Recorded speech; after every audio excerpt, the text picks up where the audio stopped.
নমস্কার, আমি রূপসী হালদার। আজকে আবারও চলে এসেছি অবরুদ্ধ নিষিদ্ধের ৮ম পর্ব নিয়ে। পড়ছি অবরুদ্ধ নিষিদ্ধ, লিখেছেন তেজস্মিতা মর্তুজা। মার্জিয়ার চাচার বাড়ির লোক সকল আসছে।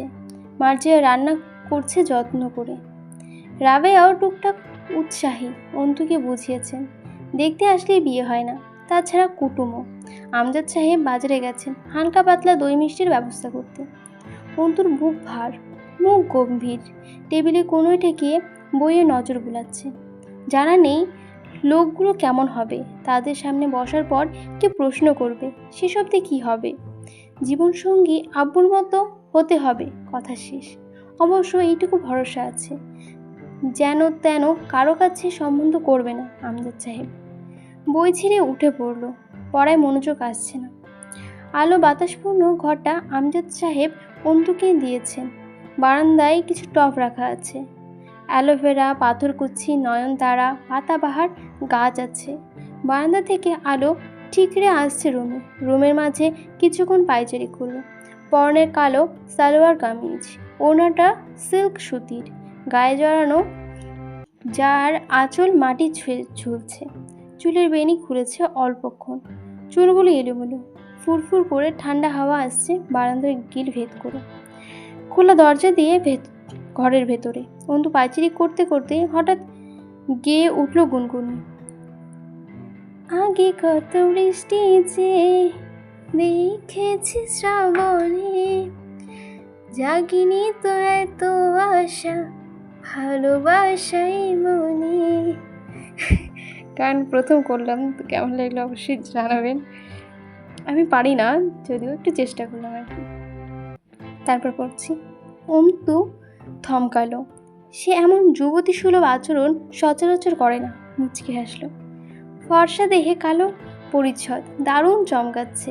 তার ওপর সূর্যরশ্মির প্রতিসরণ ঝিকমি করে উঠছে। মাঝে মধ্যে বাড়ির দরজায় কেউ এসেছে। পায়চারি থামালো, আবার শুরু করলো। আমজাদ সাহেব ফিরেছেন। রাবেয়া দরজা খুললেন। দৃশ্য অন্য কিছু। 3টে যুবক দাঁড়িয়ে আছে। জয়ের পরনে চিরায়ত সাদা থানের লুঙ্গি, ওর লম্বা দেহটাতে লুঙ্গির ওপর গায়ে জড়ানো শাল চাদর বেশ মানায় তার সাথে। হাসি মুখে সালাম দেয় সুন্দর করে। আসসালামু আলাইকুম চাচিমা, আমি জয় আমির, মেম্বারের ভাগ্নে। রাবেয়া পিছিয়ে দাঁড়িয়ে হাসলেন। ও জয়, আয় বাবা, ভেতরে আয়। জয় ভেতরে ঢুকতে ঢুকতে বলল, আপনি চেনেন আমাকে? চেনবো না, রাস্তায় রাস্তায় পোস্টার দেখি তো, হামজার পাশে তোমার ছবি দেখি। জয় চমৎকার লাজুক হাসলো। রাবেয়া নাস্তা আনতে গেলেন। জয় হাসলো। আরমিনের মা খুব লোকসুলভ নারী, এদিকে ওদিকে তাকিতুকি করলো কাঙ্ক্ষিত মানুষটির দেখা পাবার আশায়। কবির ও লিমনকেও বলল, মহাদেবের ভক্ত নাকি তোরা? তোকে বসার জন্য আবার আলাদা করে কাঠ চাপিয়ে দিতে হবে বুঝি? বস হে। অন্তর রুমে দাঁড়িয়ে হালকা গুনগুন শুনতে পাচ্ছিল। পুরুষের ভারী কণ্ঠস্বর ভেসে আসছে। অন্তর মনে হলো মেহমান এসেছে। পরক্ষণে মনে হলো পাওনাদার এসে আম্মার সাথে বিবাদ বাঁধিয়েছে। খানিক মানসিক প্রস্তুতির সাথে চুলগুলো হাত দিয়ে একটু এদিকে ওদিকে থেকে সরিয়ে দ্রুত কানে ওড়নাটা পেঁচিয়ে দিয়ে মাথাসহ ঢেকে ওড়নার বর্ধিত এক প্রান্ত দ্বারা চেহারা আবৃত করে এগিয়ে গেল। জয় তখন তার শিকারকেই খুঁজছে। তাকে বাড়িতে দেখে অন্তত ঘাবড়াবে মেয়েটা, অথবা কেমন হবে প্রতিক্রিয়া। ভীত হলে তা দেখতে দারুণ মজা লাগবে। এই মুহূর্তে চপ্পল পায়ে প্রবেশ ঘটল সেই অপরূপার। অন্তু সোফার ঘরে পা রাখতে চোখাচোখি হলো জয়ের সাথে। ঝাঁকুনি দিয়ে কেঁপে উঠল শরীরটা অন্তুর। আচমকা মস্তিষ্ক থমকানোর ফলে হাত শিথিল হলো।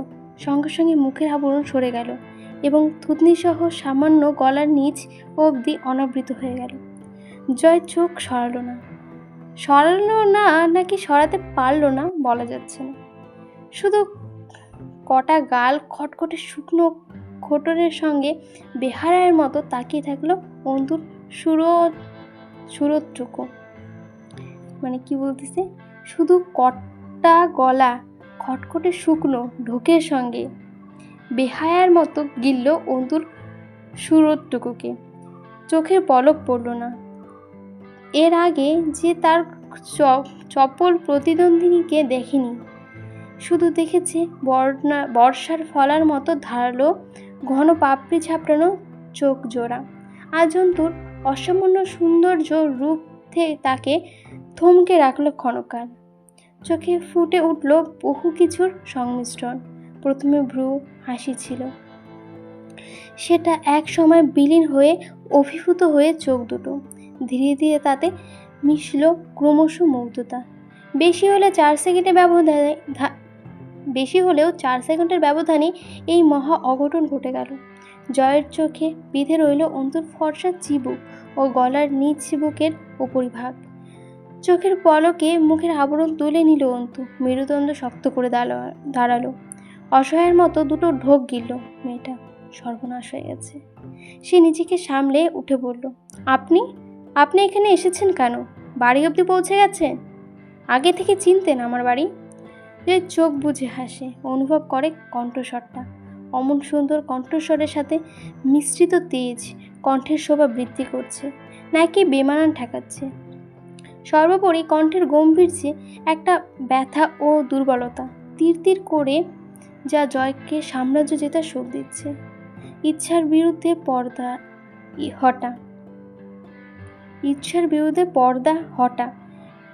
মর্যাদা সম্পূর্ণ যুবতীর বাড়িতে জয় আমিনের মতো অসাধু যুবক প্রবেশের অস্বস্তি তা উপলব্ধি করে জয় আমির গা ধরিয়ে হাসে। পায়ের ওপর পা তুলে বসল। হাত ঝাঁকিয়ে হাত ঘড়ি কবজির ওপরে তুলে গায়ের চাদর গুটিয়ে নিয়ে সোফার উপরিভাগে হাতটা জড়িয়ে বেশ আরাম করে বসে তবে অন্তুর প্রশ্নে জবাব দেয়। বাড়িতে অতিথি এলে এভাবে ট্রিট করো আরমিন? Not good. ছ্যা। অন্তু অবলল। অতিথিদের ভেদে আচরণের রং ভিন্ন ভিন্ন রকমের হয়। হ্যাঁ, আমাকে অতিথি হিসাবে একটু বেশি পছন্দ হওয়ারই কথা। আফটার অল আমি। অন্তুর মুখের কাঠামো শক্ত হলো। রাবেয়া এলেন তখন। তার মুখে স্মিত হাসি। জয় নিজের ফর্ম চেঞ্জ করে ভদ্র হয়। রাবেয়ার হাতের ট্রের দিকে চেয়ে বলল, আরে চাচিমা, এসব কি? দ্রুত কথা বলতে এসেছি, তা না শুনেই কী সব আয়োজন লেগেছে। আমি সকালে পেট ভরে খেয়ে বেরোই। ছেলে বেশি কথা বলো। একটু ধমক একটু স্নেহ মিশিয়ে রাবেয়া বললেন, খা বাপ, আমি ঠান্ডা পানি আনি। অন্তু হতাশ হয়। তার মাটা ভীষণ সরল, যে কোনো মানুষকে বড্ড খাতির করেন। যুবক যুবতীকে বিশেষত মহানবী যুবকদেরকে ভালোবাসেন। তাই সে সময় জয় এক টুকরো খাবার তুলে দাঁতের আগায় ছোট্ট কামড় দিয়ে রাবেয়ার চোখ বাজিয়ে চট করে অন্তুকে চোখ মারল। শয়তানের মতো হেসে নিয়ে রাবেয়াকে জিজ্ঞাসা করলো, আজ কোনো আয়োজন আছে নাকি বাড়িতে চাচিমা? গমগম করছে বাড়ি কেমন? রাবেয়া হাসলেন। হ্যাঁ রে বাপ, আমার ছেলের শ্বশুরবাড়ির লোক আসতেছে, সাথে অন্তুকে দেখতে আসতেছে। জয় ভ্রুচি হাসলো। আচ্ছা, তাই নাকি?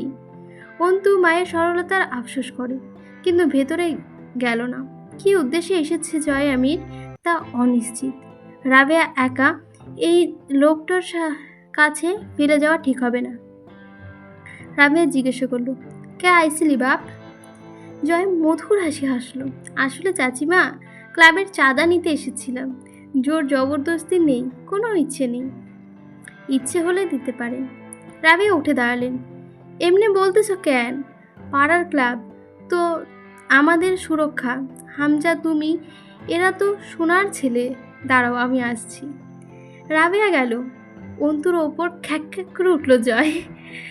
আম্মাজান এত ভালো, তুমি শালি এমন খিটখিটে কেন? অন্তু তাচ্ছিল্য করে হাসলো। দুর্ভাগ্যবশত আম্মা আপনার প্রকৃতি জানেন না। কেন এসেছেন সেটা বলুন। তোমারে দেখতে আইছিলাম। তুমি যা খ্যাসরা। ধন্য করলেন, দেখা হয়ে গেলে চলে যান এবার। জয় ঢকঢক করে এক গ্লাস পানি খেলো। দুই পাশে মাথা নেড়ে বোঝালো সে যাবে না। অন্তু জেরা করলো, আপনার ক্লাবের জন্য চাঁদা চাইতে আসতে লজ্জা করলো না? কি কাজে লাগে ওই শয়তানের ঘাটি? সত্যি করে বলুন তো, সমাজে মানুষের কোনো উপকার হয় ওখান থেকে? জয় অন্তুর অনাবৃত মুখের ওপরে ভেসে থাকা উজ্জ্বল চোখ দুটির দিকে তাকে চমৎকার হাসে। দাঁত কিনমিন করে বলল, বাড়ি বয়ে এসে যদি বাড়ি বই এসে যদি থাপড়ে যাই, ব্যাপারটা খারাপ দেখাবে না আরমিন? চুপ করো, নয়তো তোমার মাটা মানার মতন ভদ্রতা আমার নাই। থাপ্পড়ে 4টা দাঁত উপড়ে দেব। বাড়ি অবধি যখন চলে এসেছি, তোমার গলা চিপে ধরে দম আটকে মারতে কতক্ষণ? অন্তু চুপ রইল। সে ভয় পাচ্ছে না, এমন নয়। জয়ের মতো উগ্র ছাত্র জননেতা ভয় পাওয়ার মতোই। ওরা জঙ্গলি। জয় মুখ ভেঙচে হাসে। আজ নাকি বলি দেওয়া হবে তোমারে? কোন মনসুর আসতেছে দেখতে? ধনসুর বলিয়ে অন্তুর পুরো আপাদমস্তক ওপর নিচ করে দেখে। ভালোই লাগছে। অন্তু সেই নজর লক্ষ্য করে জমে গেল যেন। বাড়ি বয়ে এসে এক অমানব তার শরীর মাপছে। আতঙ্কিত শিহরণে তার গা ছমছম করে উঠল। সে সময় রাবেয়া উৎফুল্ল পায়ে রুমে ঢুকলেন। তার হাতে জড়ানো মুচড়ানো 2 100 টাকার নোট। জয় কবিরকে ইশারা করলো টাকা নিতে। রাবে হেসে বলল, চলবে তো? হবে এতে? কত কি দিয়েছে টাকা জয় দেখেনি। তার নজর ছিল অন্তুর শরীরে। এভাবেই সে সন্তুষ্ট চিত্রে দ্রুত মাথা নাড়ে। চলবে? হ্যাঁ হ্যাঁ চলবে চাচিমা। না চললে এক ধাক্কা মারব। সেমনি আমজাদ সাহেব এলেন। ভেতরে ঢুকে একটু অবাক হলেন। দেখা মাত্র উঠে দাঁড়িয়ে সালাম দিল জয়। জিলা স্কুলের মাস্টার কাকাজি। আসসালামু আলাইকুম কাকা, শরীর টরীর ভালো? আমজাদ সাহেব গম্ভীর হাসলেন। আল্লাহ পাক রেখেছেন ভালো। কি ব্যাপার? জয় বলল, এই তো কাকা, বিশেষ কিছু না, এমনি এলাকা ঘুরতে বাইর হয়েছিলাম ছোট্ট ভাই ব্যাটারদের নিয়ে। তোমার মাস্টার শেষ? কবে এসেছো ঢাকা থেকে? দিন কয়েক হলো। আপনি নাকি রিটায়ার করেছেন? করতে তো সকলকেই হয় রে বাপ। আমজাদ সাহেব ভেতরে ঢুকে গেলেন। অন্তু গেল না। রাবেয়া জিজ্ঞাসা করলো, তোমার আব্বা আম্মায় সব ভালো তো? জয় জয় একটু বিপাকে পড়লো। এবার ঠোঁট কামড়ালো, তারপর কিছু ভেবে একটু হাসলো। ওপারা ভালোই আছে মনে হয়। মরার পর আর দুঃখ কিসের মানুষের? আটকে উঠলে রাবেয়া। সে কি, কেউ নেই? যেই জবাব দেয় না। অন্তু এই প্রথম জয়ের মুখটা কিঞ্চিত শুকনো দেখল। প্রথমবার রসিক চঞ্চল জয়কে গম্ভীর ভার দেখল। রাবেয়ার মায়া হলো তাগড়া ছেলের অমন নীরব অপারগ মুখ দেখে। সস্নেহে কাছে গিয়ে বসে, চুলের ভাঁজে হাত বুলোন। একা থাকো বাড়িতে? মামার কাছে থাকি। এই পর্যায়ে চট করে সে উঠে দাঁড়ায়। আজ আসি, আবার আসবো। উঠে দাঁড়াতেই একদম যেন তালগাছ দাঁড়িয়ে যায়। এতখানি লম্বা চওড়া শরীর। রাবেয়া তার কাছে ধান গাছের মতোই উঠে দাঁড়ালো। আচ্ছা, রাবেয়া বলেন, আবার আসবে? মাঝে মধ্যে আসবে কিন্তু। জয় আচমকা বলে ফেলল, আচ্ছা আম্মা। মুহূর্তের মাঝে সংশোধন করে, চাচিমা। রাবেয়া বললেন, আম্মা বললে পাপ হবে নাকি? বলতে মন চাইলে বলবে। যাওয়ার উদ্দেশ্যে পা বাড়িয়ে আবার ফিরে তাকায় অন্তুর দিকে। এবার দেখা যায় ঠোঁটের কোণে স্বভাবজাত বাজে হাসি। অন্তুর চোখ নামিয়ে নেয়। বুকে অস্থিরতা, আতঙ্ক লাগে। জয় বেরোনোর সময় সেদিন পাড়ায় 2 মহিলা ঢুকেছিল অন্তুদের বাড়িতে। জয়সহ কবির লিমনকে ঘুরো করতে দেখেছিল তারা। অন্তুর ভয় হয়েছিল কেমন। বাঁকা নজর, বাঁকা চিন্তাভাবনা মহিলাদের। না জানি কোথায় গড়ায় এই নীরব দৃষ্টি। বাইরে বেরিয়ে রোদ চশমা চোখে লাগালো জয়। বাইরে ভালোই রোদ। কবির বলল, ভাই, আমাদের ক্লাবের চাঁদার জন্য তো আগে এই দিকে আসা হয় নাই। চাঁদা তো বাজারের সাইডে তুলি। তাতে কি, গতকালের পিকনিক আজ আছে, সেই জন্যই টাকা নিলেন। জয় বিরক্ত হলো। তোর মনে হয় আমাদের পিকনিক এসব বালের টাকা না হলে হবে না? গু খাওয়া ছেড়ে দিয়েছিস নাকি বেশি খাচ্ছিস আজকাল? এই ব্যাপারে আর প্রশ্ন করিস না। অফ চা। কবির গোমরা মুখে বলল, কি করবই তাহলে এই টাকার? জয় হাসলো। দিছে কত? 200 ভাই। জয় নাক কুচকালো। একটু চুপ থেকে বলল, যা, আর কিছু লাগলে দিয়ে 1 প্যাকেট ব্যানসন অ্যান্ড গ্যাসেস আন। কি ব্যানসন অ্যান্ড হ্যাজেস আন? এটি যদি হয় তো 1 বোতল বাংলা মালও আনতে পারিস। পিকনিকে যতক্ষণ রান্না শেষ না হয় চলবে। ক্লাবের পেছনে বিশাল খোলা মাঠ, সেখানে ব্যাডমিন্টনের তার তার জালি টাঙানো, লাইট লাগানো হয়েছে, সেখানে কোর্ট আঁকানো হয়েছে। কেউ কেউ র্যাকেট নিয়ে শাটল কক টুকাচ্ছে সেখানে। ক্লাবের দোতলা মরিচা ধরা বিল্ডিং, দোতলার উপরে পেছনের দিকে মাঠের ওপরে খোলা বারান্দা বা ছাদ অথবা সিঁড়িঘরের মতো 7-8 জন ছেলেরা দাঁড়িয়ে বসে আছে সেখানে। অর্ধেক কার্নিশের ওপর ঝুলে দাঁড়িয়ে আপন মনে সিগারেটের ধোঁয়া গিলছে জয়। এই সময় এসে গা গরম রাখতে ব্যাডমিন্টন খেলতে যায়। জম্পিস পিটিয়ে যায়, ঘেমে নিয়ে একাকার হয়ে যায় তার শরীর। আজ রান্নার কাছে না গিয়ে বরং উদাস চোখে উপরে উঠে এসেছে গিটার হাতে। তারপর থেকে একটা করে সিগারেট জ্বালাচ্ছে। হামজা ঢুকলো। সকলে একযোগে দাঁড়িয়ে সালাম ঠুকলো। হামজা জয়ের পাশে দাঁড়িয়ে আকাশের দিকে তাকিয়ে জিজ্ঞাসা করলো, কি ভাবছিস? ভাবছি না। কি হয়েছে? কোনো সমস্যা? সমস্যাই তো। কি? জয় তাকালো। আমার জীবনে সবচেয়ে বড় সমস্যা হলো আমার জীবনে কোনো সমস্যা নেই। এই সমস্যাটা একটা সমস্যা ভাই। হামজা গম্ভীর মুখে বলল, সিগারেটটা দে। জয় দিল না। হামজা কেড়ে নিল সিগারেটটা জয়ের ঠোঁট থেকে, তাতে টান দিয়ে বলল, ভাবক হয়ে যাচ্ছিস আজকাল কেন? আজ আরমিনকে দেখলাম। বিশেষ কিছু না, নতুন কিছু। তাকায় হামজা। জয় স্বর্গতোক্তি করে, চেহারা দেখেছি আজ ওর ভাই। তাতে কি? শালি মেলা সুন্দরী আছে, মানে বহুতই তো দেখছি, এত সুন্দর লাগে নাই কাউরে দেখা।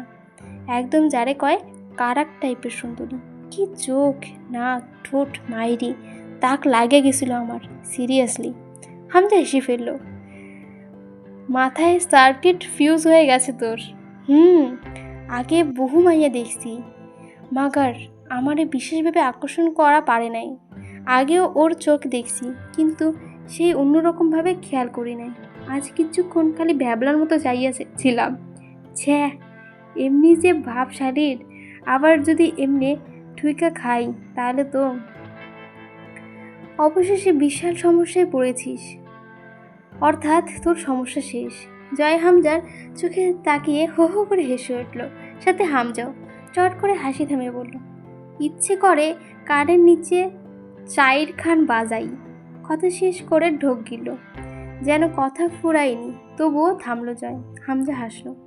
এরপর জয় হাঁসফাঁস করে উঠল। এরপর থেকে শান্তি লাগতেছে না, বুক বড় জ্বালা। আকাশের দিকে তাকাইয়া আছি, মাঝে মধ্যে ফর্সা মুখটা ভাসে উঠতেছে, যেমনি আগে সিনেমায় দেখতাম চিঠির পাতায় চিঠি প্রেরকের মুখ, অমনি দেখতে খুব ভালো না, মেলা ফর্সা। নিজের হাতের পিঠ দেখিয়ে বলল, মানে আমার গায়ের রঙের সাথে মিলবে না। হিংসে হচ্ছে আমার সাথে দাঁড়ালে আমার কায়লা লাগবে দেখতে। ওর কালা জামার হাতার ভিতর দিয়া হাতটা এমন ফর্সা দেখা যাচ্ছিল যে। হামজা এসে ফেলল। জয়ের আর সব ফিউজ উড়ে গেলেও সে জীবনে নিজের ভাব নষ্ট করে কারো তারিফ করে না। জীবনে এটা প্রেম করেনি। গার্লফ্রেন্ড নাকি কথা মানতে হয়, তারিফ করতে হয়, রাগ মানাতে হয়। জয় নিজেও কপালে হাত রেখে চোখ বুজে হেসে ফেলল। ধপ করে চেয়ারে বসে হাসি মুখে ঘাড়ে হাত ঘষে আকাশের দিকে চোখ বুজে মুখ তুলে আড়মোড়া ভাঙল। হঠাৎই বলে উঠল, আর্মিনকে লাগবে আমার। হামজা সিগারেট ফেলে দিয়ে, লাগবে? গ্রসারির পণ্য নাকি সে? ভাই, জ্বালানোর জন্য হলেও লাগবে। আমার তো ওইটুকু সহ্য হচ্ছে না। আমি ছাড়া কেউ ওরে দেখব। আজ নাকি কোন শালার ছেলে দেখতে আসছিল ওরে। ওই শালারে প্যান্দাতে মন চাইতেছে। ওই শালা কবির আর লিমনও দেখছি। ওই শালা, তোরা তাকাইছিস কেন? চোখ সংযত রাখতে পারিস নি শালা? পুরুষের মূল গুণ হইল চোখের পর্দা করা। কিলবিল করে না? কবির জিজ্ঞাসা করলো ইতস্তত করি, ভাই আপনি কি মাইয়ার প্রেমে পড়ছেন? গলা কাঁপিয়ে হাসলো জয়। অত্যাধিক মাত্রার প্রেম। এই প্রেমের খাতিরে ওই চেংড়িতে কুরবান করতেও রাজি আছি রে কোবাইরা। সিঁড়ি বেয়ে নামতে নামতে বললো, ওসব আমার সিলেবাসে নাই রে। প্রেম হচ্ছে একটা কমিটমেন্ট, মানে আটকে থাকা। জয়ামের কোথাও কখনো কমিটমেন্ট হতে পারে না। ওসব ভুদাইদের কামকাজ। মেয়েবাজি আলাদা বিষয়, কিন্তু ওইসব কাব্যিক প্রেম পীড়িত আমার সিস্টেমে নাই। ছোট লোকই কারবার। নেমে গেল গিটারটা কাঁধে করে খোলা ছাদ থেকে। হামজা নেমে এলো জয়ের পিছু পিছু। বেশ ঠান্ডা পড়েছে। একটা স্লিভলেস শার্ট জয়ের গায়ে, কালো জ্যাকেটটা ঝুলছে কাঁধের উপর। বেশ কিছুক্ষণ একটানা র্যাকেট পেটোলো। গা ঘেমে প্যাক প্যাক করে উঠল। চিৎকার করলো মিউজিক বক্সের পাশে বসা থাকা ছেলের উপরে। গানের সাউন্ড বাড়া। ভাত খাই নেই সারা দুপুরে, এনার্জি ড্রিঙ্ক কিনে এনে দেই একখানা। ধুমধারাক্কা গান বাজছে। জয় একধারে র্যাকেট পিটিয়ে গেল। শাটল কক সামনে আসছে তো গায়ে সমস্ত জোর দিয়ে পিটিয়ে যাচ্ছে। একবারও মাটিতে পড়ার সুযোগ দিল না। এমনভাবে দাঁত খিচিয়ে খিচিয়ে পিটিয়ে আঘাত করছে যেন কোনো চাপা ক্ষোভ ঝাড়ছে ওই পেটানোতে। ক্লান্ত হয়ে এসে ভেজা ঘাসের ওপরে শুয়ে পড়ল। এই পথ আগেরই মতো, ঠিক তেমনই আছে। এই রাত সেই রাতের মতো কথা বলে। চলে যাওয়ার বিষাদ সুর এখনো হৃদয়ে বাজে। তারপরেও কেউ যেন এখানেই ফিরে আসে, সব ভুলে গিয়ে আবার হারাতে চায়। তারপরের টুকু আর গাইল না। আবার নতুন সুর তুলল গিটারে। এবারে ঝাঁকালো সুর উঠেছে। ছেলেরা বিমোহিত মতো দুলছে তালে তালে। জয়ের প্রাণোচ্ছল চঞ্চলতা ক্লাবের ছেলেদের প্রাণ শক্তি যোগায়। ওরা নিঃস্বার্থ কয়েকটা জয়ের ওপর। জয়ের গলায় গাওয়া অদ্ভুত সুর, কেমন এক গা ছমছমে মাথায় কেঁপে ওঠে গলাটা। যখন সে গলা ছেড়ে ব্র্যান্ড পার্টির মতো মাথা নাড়িয়ে পাগলের মতো গান গায়। জয় আবার গাইল, তুমি কি দেখেছো কবু জীবনের পরাজয়, দুঃখের দহনে করুণ রোদেরে তিল তিল তার ক্ষয়। সকলে বিমোহিতের মতো চেয়ে রইল জয়ের বোঝা চোখ দুটোর পানে। গলা ছেড়ে মনের গভীর থেকে গান গাইছে। একমাত্র বোধ হয় গান গাওয়ার সময় জয় মনের গভীরে ডুব দেয়, অন্যথায় তাকে কখনো সিরিয়াস বা ইমোশনাল হতে দেখা যায় না। অথচ এই গিটার তার বহিঃপ্রকাশ, অল্প একটু সভ্যতা আর পরম স্নেহের ধর। আবারও অন্য সুর তুলে গলা বাজিয়ে চেঁচিয়ে গাইল, খাঁচাই নামে পাগল হইয়া ঘুরি আমি আজমির গিয়ারে, এত করে ডাকলাম তারে তবু দেখা পাইলাম না। ওরে পাগল ছাড়া দুনিয়া চলে না, ওরে মন পাগল ছাড়া দুনিয়া চলে না। রাস্তার কাছে এসব দেখাশোনার খুব পটু। নিজের একার তদারকিতে ক্লাবের শত শত ছেলেকে পালছে, যারা ওর পাপ দেখে না। হাতটা হাতে নিয়ে মাংসে নাড়া দিতে গেলে গলা ছাড়ল, তুই পাগল, তোর বাপ পাগল, তুই পাগল, তোর মন পাগল, পাগল পাগল করিস না, পাগল ছাড়া দুনিয়া চলে না। হামজা ফোনে কথা বলছিল দেখে মনে সহ হলো না। দৌড়ে গিয়ে হামজার কাঁধে ওঠার চেষ্টা করলো। হামজা তাল হারিয়ে পড়ে যেতে নিয়ে আবার ফোন টোন রেখে মাঠের ওপরেই তেড়ে গেল জয়ের দিকে। জয় ছুটছে অন্ধকারের দিকে, পেছনে তেড়ে দৌড়চ্ছে হামজা। এখন বেশ কিছুক্ষণ দুজন অন্ধকারে কাটাবে। মাঠের আলের ওপর বসে কিসের গল্প জমাবে। হামজার কাঁধে মাথা রাখবে জয়, তারপর রাত ফুরিয়ে যাবে। দুজন দৌড়ে আবার ঘুরে এলো। হামজা হাঁপিয়ে গিয়ে বসলো শিশির ভেজা মাঠের ওপর। খানিক বাদে কোত্থেকে দৌড়ে এসে হামজার কোলে মাথা রেখে ঠান্ডা ঘাসের ওপর টান টান হয়ে শুয়ে পড়ে যায়। জয়ের সামনে হামজা, নেতৃত্ব গম্ভীর্য, কোনো দিক টেকে না। যত সিরিয়াস মুহূর্তেই হোক, এই জয়ের সাধ্যই আছে হামজাকে জ্বালিয়ে এক মুহূর্তে সব পণ্ড করার। ভোটের হিড়িক বেঁধেছে চারদিকে, শোরগোল বেড়েছে এলাকা জুড়ে, পোস্টার লাগানোর ব্যস্ততা চলছে চারদিকে। পিবিআই কার্যালয়ের নতুন ব্যবস্থা, আখির মর্গ টেস্টের রিপোর্ট এসেছে। মুস্তাকিনের পূর্বধারণা কাটায় কাটায় মিলেছে। তার সন্দেহে মাহফিজ কারো বিরুদ্ধে কোনো প্রমাণ আসেনি রিপোর্টে। মুস্তাকিনের এখন ইচ্ছে করলো রিপোর্ট তৈরি করা, ডাক্তারের মুখের ওপরে পিস্তলের নল ঢুকিয়ে জিজ্ঞাসা করতে, যে কারা আঙ্গুল ঘুরিয়েছে রিপোর্ট অবাস্তব ও স্ক্রিপ্টেড করতে। বেশ কিছুক্ষণ রিপোর্ট দেখে সেটা ছুঁড়ে ফেললের মতো করেই টেবিলে ছুঁড়ে মারল। এমন কিছুই রিপোর্টে নেই যার দ্বারা অপরাধী শনাক্ত করা যায় বা কোনো ক্লু পাওয়া যায়। পুরো নিরপেক্ষ একটা রিপোর্ট যেখানে শুধু প্রকাশ পেয়েছে আখিকে মারা হয়েছে কিভাবে, তার দেহে কী কী ক্ষত রয়েছে ইত্যাদি। লাশ আখির বাড়িতে পাঠানো হয়েছে। এখন আর ওদের বাড়িতে গিয়ে বিশদ জিজ্ঞাসাবাদ ছাড়া এই কেসটার আর অ্যানাদার আর কোনো ওয়ে নেই। মুস্তাকিন বেরিয়ে এলো নিজের কেবিন থেকে। বাইরে কিছু কাজবাজ রয়েছে। বোরকায় আবৃত একটা মেয়ে এগিয়ে আসছে কার্যালয়ের ভেতর। দাঁড়ালো মুস্তাকিন, ভ্রু কুচকে চেয়ে রইল। মেয়েটাকে চোখে পরিচিত লাগছে। ভার্সিটি চত্বরে দাঁড়িয়ে থাকতে দেখেছিল, ধাক্কাও খেয়েছিল তার সঙ্গে। এই মেয়েটা। গল্পটা এখানে শেষ হয়ে গেল। কেমন লাগলো, গল্পটা শেষ হয়নি, পর্বটা শেষ হয়ে গেল। কেমন লাগলো আপনাদের অবশ্যই জানাবেন। ভালো লাগলে অবশ্যই লাইক কমেন্ট এবং সাবস্ক্রাইব করে দিলেন। এখানে গল্পটার মধ্যে যে সমস্ত জিনিস খুব ভালো লেগেছে, জয়ের কথা জাস্ট অসাধারণ, এবং জয়ের এবং হামজার যে মিল রয়েছে আর কি, ওরা দুই ভাই যে রয়েছে, এমনটা পাওয়া যায় না, খুবই কম পাওয়া যায়। তো ওদের দুজনের মধ্যে যে সম্পর্কটা রয়েছে, যে ভালোবাসাটা রয়েছে, ওই জিনিসটা খুব ভালো লাগলো। আপনাদের কোন কোন জিনিসটা ভালো লেগেছে অবশ্যই আমাকে জানাবেন। আর আমি গল্পটার মধ্যে অনেকবার থেমে গিয়েছি, আমার অনেকবার ভুল গেছে।